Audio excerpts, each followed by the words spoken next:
Modern boardrooms share a strange contradiction. Executives authorize massive budgets for complex dashboards, installing them in every meeting room, proudly declaring their company is data-driven. But when forced to make a high-stakes decision, they often look away from the numbers, point to their own heads, and trust their gut. The biggest threat to any analytics strategy isn't a failing technology stack. It is the hippo, the highest-paid person's opinion. In most organizations, if data contradicts the beliefs of the CEO, the company follows the ego. This creates a destructive cultural ripple effect. When employees realize they spend weeks gathering hard numbers only for the boss to discard them on a feeling, they stop gathering real data. The expensive dashboards devolve into expensive boardroom decorations. Until a company bridges the gap between what a leader feels is true and what the data proves is true, they are effectively flying blind in a market that moves in milliseconds. Take Siam Fresh Distribution, a major B2B bakery supplier. They were hemorrhaging cash through a paradoxical supply chain crisis. High-value imported butter was constantly selling out, resulting in massive losses. Simultaneously, low-value fruit paste sat untouched in their warehouses, slowly rotting past expiration. The purchasing manager was ordering inventory based on his own intuition and a quick glance at last year's sales.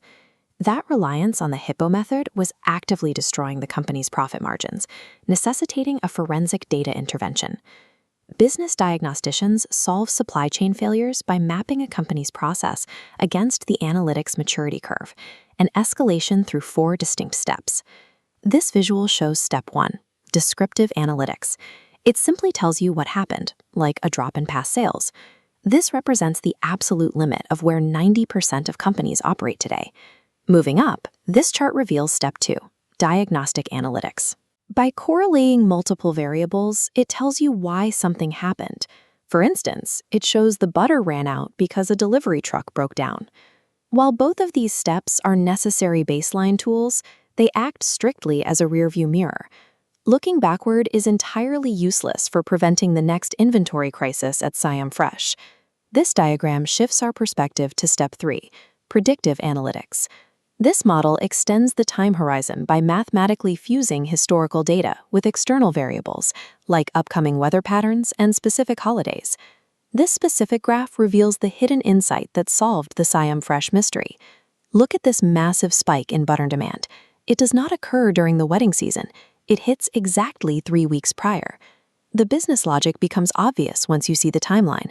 Their clients are B2B bakeries. They require weeks of lead time to bake and test their new wedding cake recipes well before the actual season begins. The manager was ordering butter based on the calendar date of the festival itself. By following his intuition instead of the market timeline, he was completely missing his client's B2B production window. Shifting from a descriptive perspective to a predictive one replaces raw numbers with clear, forward-looking instructions. It allows a company to catch a window of opportunity before it opens. The final stage is step 4, prescriptive analytics. At this level, systems rely on AI not just to forecast the future, but to actively prescribe specific automated business actions. In step 4, the system calculates the impact of an upcoming heat wave and triggers a specific response.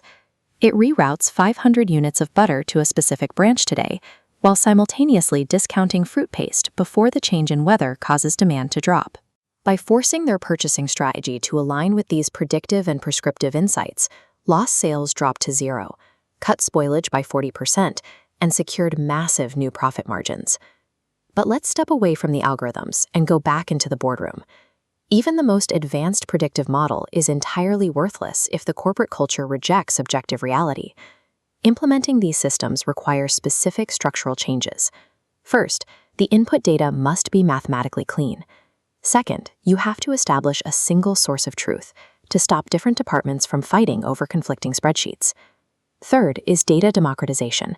Frontline workers must be granted instant access to their own operational metrics without waiting days for IT department approvals. Fourth, executives have to eliminate analysis paralysis. They need to ruthlessly strip away vanity metrics and limit dashboards exclusively to actionable data. Finally, the ultimate organizational test. When the data directly contradicts decades of personal experience, will the CEO actually pivot their strategy? Building a true, resilient data culture is ultimately defined by a leader's willingness to surrender their ego to empirical evidence. A modern analytics strategy doesn't eliminate human intuition.